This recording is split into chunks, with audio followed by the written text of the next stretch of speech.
Eli, welcome to Atlas TV. Oh, thank you, Vuk. It's a pleasure to be here. You're in Montenegro with your jazz band this time, but also for the workshops with children. Can you tell us something about those workshops? Sure. We're going to be working with 40 middle school children and 20 high school students. We're going to have a combined choir to perform the jazz musical I co-wrote with Clifford Carlson, Nora's Ark. And I think by the time we're through Friday night, we're going to have almost 70 kids on stage with my quartet. We're really excited. Yes, you conduct workshops through the US, Europe and Asia. Is your approach to kids and workshops different in the USA compared, for example, in Podgorica? I think we'll be doing pretty much the same thing that we do everywhere else. And the idea is to get children involved in the music as much as possible. Participation is key. We feel that this is the best way of children coming away feeling that this music is really theirs to keep, to hold on to celebrate for years to come. What's the key ingredient for your inventive approach? Well, again, participation, hands-on approach. Also, we feel that learning jazz should feel as creative as playing jazz. This music is so rich, it's such a treasure of creativity and imagination that when people are learning it, we feel they should experience the same joy of discovery that we as musicians feel playing it. What is the jazz drama program? Well, the jazz drama program was started by a school teacher in Queens and I. His name is Clifford Carlson. He's a fine writer as well as a veteran school teacher. And he and I were doing musicals, standard fare like Snoopy and Guys and Dolls at the school in Queens. And we realized, well, the school happens to be called the Louis Armstrong Middle School. We said, for the Louis Armstrong Middle School, we must do something special. We must introduce kids to jazz through the musical theater work that they're doing.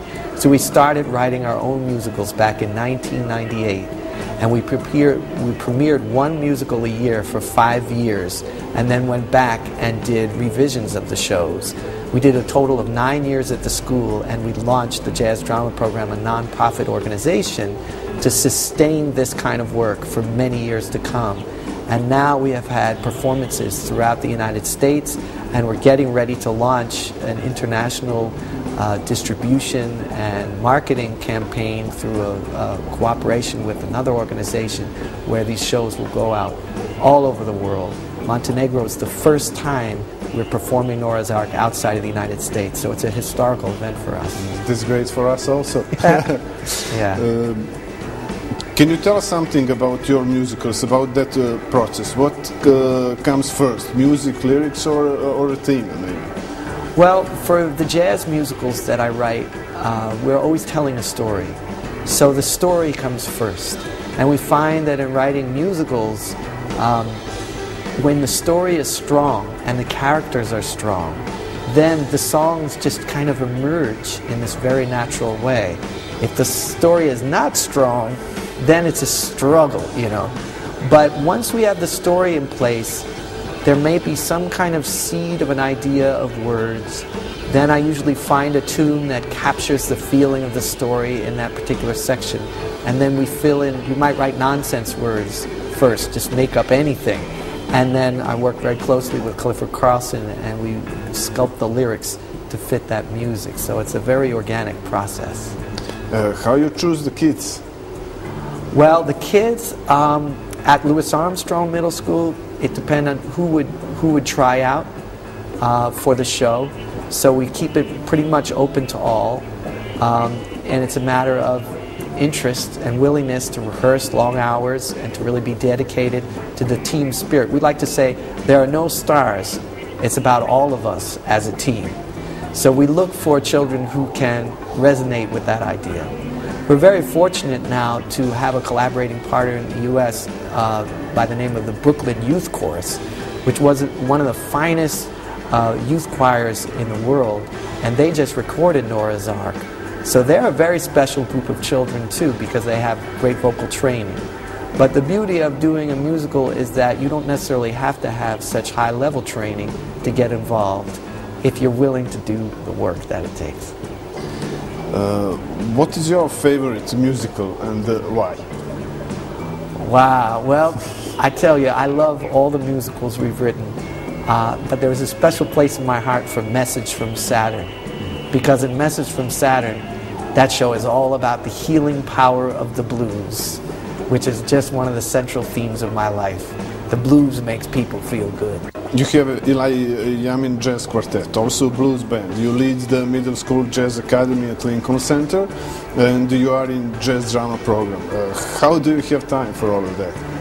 Well, it's a balancing act, and sometimes it gets a little crazy trying to make it from one thing to the other. But the beauty of it is there's unity in purpose, and my real purpose is for the world to understand the value of jazz and the value of jazz musicians.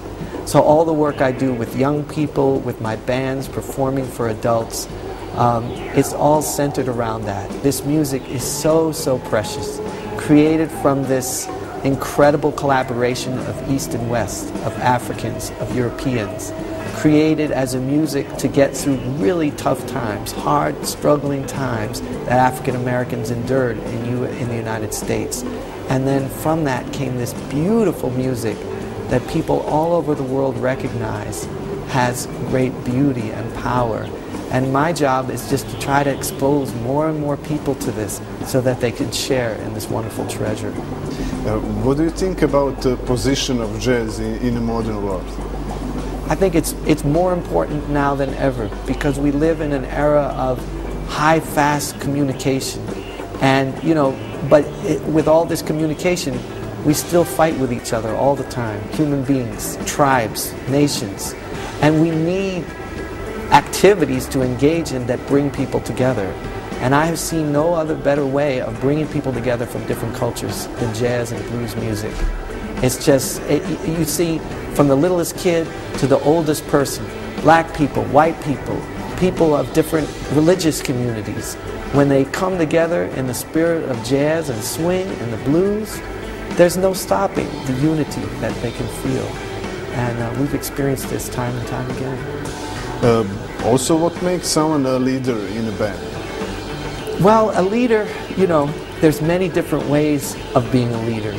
Duke Ellington was a masterful leader in that he had these incredible different personalities, and yet he found a way to keep everybody in harmony.